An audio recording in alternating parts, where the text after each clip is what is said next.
വെറും 3 മാസത്തെ പരിചയത്തിലാണ് ഞാൻ മനുവിൻ്റെ കൂടെ വീട് വിട്ട് ഒളിച്ചോടിപ്പോകുന്നത്. ഏകദേശം രാത്രിയായപ്പോഴാണ് ഞങ്ങൾ അവൻ്റെ വീട്ടിൽ എത്തിച്ചേർന്നത്. അതുവരെ നല്ല ധൈര്യം ഉണ്ടായിരുന്നെങ്കിലും നേരെ ഇരുട്ടിയപ്പോൾ എനിക്ക് പേടിയാകാൻ തുടങ്ങി. അവൻ്റെ ബന്ധുക്കൾ കുറച്ചുപേര് ഞങ്ങൾ ഒളിച്ചോടി വന്നതറിഞ്ഞ് അവൻ്റെ വീട്ടിൽ വന്നിട്ടുണ്ടായിരുന്നു. പരിചയമില്ലാത്ത വീടും ആളുകളും. രാത്രിയാണ്, എന്ത് സംഭവിക്കാം? ഞാനീ കാണുന്നവരൊക്കെ നല്ലവരാണോ അതോ മോശമായ ആൾക്കാരാണോ? എന്തായാലും കുറച്ചു കഴിഞ്ഞപ്പോൾ എൻ്റെ പേടിയും സംശയവും കുറഞ്ഞു തുടങ്ങി. മോൾക്ക് കുളിക്കണ്ടേ? യാത്ര കഴിഞ്ഞ് വന്നതല്ലേ? മനുവിൻ്റെ അമ്മ ജാനകി ചോദിച്ചു. ആ അമ്മേ, കുളിക്കണം. കുപ്പായൊന്നും കൊണ്ടുവന്നിട്ടുണ്ടാവില്ലല്ലോ?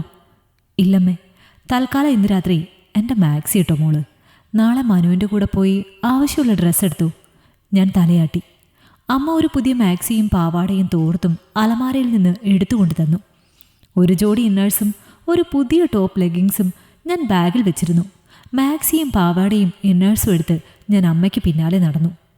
എന്നെ അവൻ്റെ അമ്മയുടെ അടുത്താക്കിയിട്ട് അവൻ വീടിന് പുറത്തേക്ക് പോയതാണ്. പിന്നെ കണ്ടില്ല. മനു എവിടെ പോയി അമ്മേ? ഞാൻ ചോദിച്ചു. അവൻ പുറത്തെ ബാത്റൂമിൽ കുളിക്കാൻ കയറി. മോള് കുളിച്ചു വാ, ഞാൻ ആഹാരം എടുത്തു വെക്കാം. അമ്മ കാണിച്ചു തന്ന കുളിമുറിയിൽ കയറി ഞാൻ. വേഷങ്ങളൊക്കെ അഴിച്ചു വെച്ച് ഞാൻ ഷവർ തുറന്ന് കുളിക്കാൻ തുടങ്ങി. ഹാളിൽ തന്നെയാണ് കുളിമുറി. പുറത്തെല്ലാവരും സംസാരിക്കുന്നത് ഷവർ നിർത്തിയപ്പോൾ എനിക്ക് കേൾക്കാമായിരുന്നു. ഞങ്ങളുടെ കല്യാണം നടത്തുന്ന ചർച്ചയാണ്. ആ കൊച്ചിൻ്റെ വീട്ടിൽ നിന്ന് ആരെങ്കിലും അന്വേഷിച്ച് വരുന്നതിന് മുമ്പ് നമുക്ക് നമ്മുടെ ചെക്കനുമായുള്ള കല്യാണം നടത്തണം. മനുവിൻ്റെ അച്ഛൻ എല്ലാവരോടും പറയുന്നത് കേൾക്കാം. അതെ, അവർ ചിലപ്പോൾ പോലീസിൽ കംപ്ലൈൻറ്റ് കൊടുത്താൽ അവർ വന്ന് കൊണ്ടുപോവില്ലേ പെണ്ണിനെ?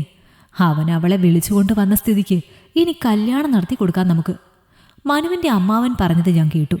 എങ്കിലും നാളെ പോയി രജിസ്റ്റർ ഓഫീസിൽ പറഞ്ഞ് കല്യാണം നടത്താം. അങ്ങനെ ആ കാര്യം തീരുമാനമായി. ഞാൻ കുളിച്ചിറങ്ങി വരുമ്പോൾ മനു ഉൾപ്പെടെ എല്ലാവരും ഹാളിലുണ്ട്. എന്നെ കാത്തിരിക്കുകയാണ് ആഹാരം കഴിക്കാൻ. എന്തൊക്കെയോ വിഭവങ്ങൾ മേശമേൽ നിരത്തിയിട്ടുണ്ട്. എനിക്കൊന്നും ഇറങ്ങുന്നുണ്ടായിരുന്നില്ല. എന്തൊക്കെയോ കഴിച്ചെന്ന് വരുത്തി എണീറ്റ് കൈ കഴുകി.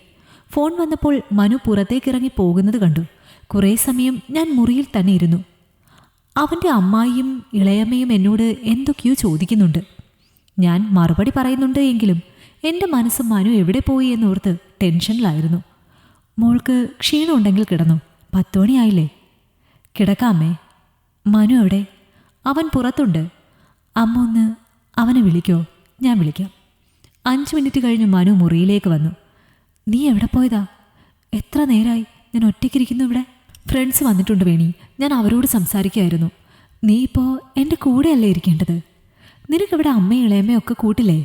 നീ ഉള്ളതുപോലെ ആവോ അവരൊക്കെ? ഞാൻ അവർ പോയിട്ട് വരാം. വേണ്ട, നീ എൻ്റെ അടുത്തിരിക്കുക. എനിക്ക് നീ അടുത്തില്ലാതെ ഇരിക്കുമ്പോൾ എന്തോ പേടി പോലെ. എനിക്ക് നിന്നെ മാത്രമല്ലേ പരിചയമുള്ളൂ. ഞാൻ ഇപ്പോൾ വരാൻ പൊന്നെ, അതുവരെ നീയൊന്ന് ക്ഷമിക്കുക. ഞാൻ എന്തെങ്കിലും പറയാൻ പോകുന്നതിന് മുൻപ് മനു എന്നെ ചുമരോട് ചേർത്ത് നിർത്തി ചുണ്ടിൽ അമർത്തി ഉമ്മ വെച്ചു. അവൻ്റെ അപ്രതീക്ഷിതമായുള്ള ചുംബനത്തിൽ ഞാനാകെ പൂത്തുലഞ്ഞുപോയി. എൻ്റെ അധരങ്ങൾ വായിലാക്കി മനു മെല്ലെ നുണഞ്ഞുകൊണ്ടിരുന്നു. എനിക്ക് ശരീരം കുളിർന്നു വിറച്ചു. എൻ്റെ ചുണ്ടുകളിൽ ഉമ്മ വയ്ക്കുന്നതിനോടൊപ്പം അവൻ്റെ കൈകൾ എൻ്റെ ശരീരത്തിലൂടെ ഇഴയാൻ തുടങ്ങി. മനു, ഒന്ന് മതിയാക്കടാ, എനിക്ക് ശ്വാസം മുട്ടുന്നു. അവനെ തള്ളി മാറ്റാൻ ശ്രമിച്ചുകൊണ്ട് ഞാൻ പറഞ്ഞു. എനിക്ക് ശ്വാസം മുട്ടി തുടങ്ങിയപ്പോൾ മനു എൻ്റെ അധരത്തിൽ ചുംബിക്കുന്നത് നിർത്തി. പകരം എൻ്റെ കവിളിലും കഴുത്തിലുമൊക്കെ അവൻ്റെ അധരങ്ങൾ ഇഴഞ്ഞു നടന്നു. പുതിയ അനുഭൂതിയിൽ ഞാൻ എൻ്റെ കൈകൾ രണ്ടും കൊണ്ട് അവനെ അള്ളിപ്പിടിച്ചു. അവൻ്റെ ചുംബനത്തിൻ്റെ ചൂടിൽ ഞാൻ വാടി തളർന്നുപോയി. മനുവിൻ്റെ കരുത്തുറ്റ കരങ്ങൾ എന്നെ ഞെരിച്ചതും എനിക്ക് വെപ്രാളം തോന്നി. ഞാൻ അവൻ്റെ കൈകളെ തട്ടിമാറ്റാൻ ശ്രമിച്ചപ്പോൾ കൊതിയോടെ അവൻ എന്നോട് ചേർന്ന് നിന്നു. ഇതുവരെ അനുഭവിച്ചിട്ടില്ലാത്ത ഒരു സുഖം എന്നെ വന്ന് പൊതിയുന്നത് പോലെ എനിക്ക് തോന്നി. അവൻ കൂടുതൽ എന്നിലേക്ക് അടുക്കാൻ ശ്രമിച്ചതും ഞാൻ അവനെ തള്ളി മാറ്റിക്കളഞ്ഞു. ഇപ്പോഴേ വേണ്ട മനു, നാളെ നമ്മുടെ കല്യാണം കഴിയട്ടെ. അതുവരെ ക്ഷമിക്കൂ. നിന്റെ ഇഷ്ടം പോലെ. ഞാൻ പെട്ടെന്ന് മനസ്സിൽ തോന്നിയ ആവേശത്തിൽ കയ്യിൽ നിന്ന് പോയി. അതാ, ഞാൻ വേഗം വരാം. അതുവരെ നീ അമ്മയോട് സംസാരിച്ചിരിക്കെ. ചമ്മൽ മറച്ചുകൊണ്ട് മനു എൻ്റെ അടുത്തു നിന്നും പോയി. പോകുന്നതിന് മുൻപ് എൻ്റെ കവിളിലൊന്ന് അമർത്തി ഉമ്മ വയ്ക്കാനും അവൻ മറന്നില്ല. എനിക്ക് കരച്ചിൽ വന്നു. ശബ്ദം പുറത്ത് കേൾക്കാതെ ഞാൻ കുറച്ച് സമയം കരഞ്ഞു. വീട്ടിലെ കാര്യം ഓർക്കുമ്പോൾ സങ്കടം, കുറ്റബോധം ഒക്കെ ഉണ്ട്. പക്ഷേ ഇനി അത് ഓർത്തിട്ട് കാര്യമില്ല. ഇനി ഇതാണ് എൻ്റെ ലൈഫ്. അത് നന്നായാൽ മതിയായിരുന്നു. ഉള്ളിൽ നല്ല ടെൻഷനുണ്ടെങ്കിലും ഞാൻ പുറമേ പ്രകടിപ്പിച്ചില്ല. ഒന്ന് വെറുതെ ഇരുന്ന് റിലാക്സ് ആയപ്പോഴാണ് ഞാൻ ചുറ്റിനും നോക്കിയത്.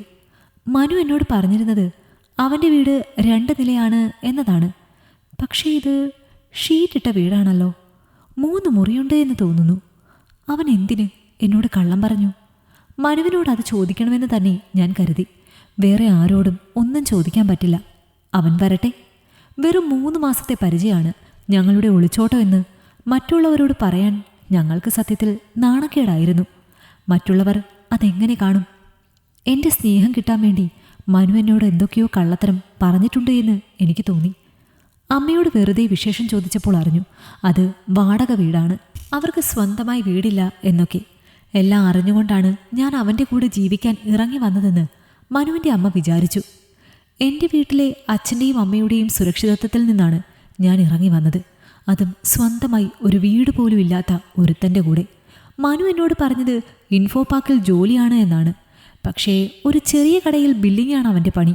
എല്ലാം അറിഞ്ഞപ്പോൾ അവൻ്റെ കൂടെ ഇറങ്ങി പോരണ്ടായിരുന്നു എന്ന് തോന്നി. മനു വന്നപ്പോൾ ഞാൻ ഇതൊക്കെ ചോദിച്ചു.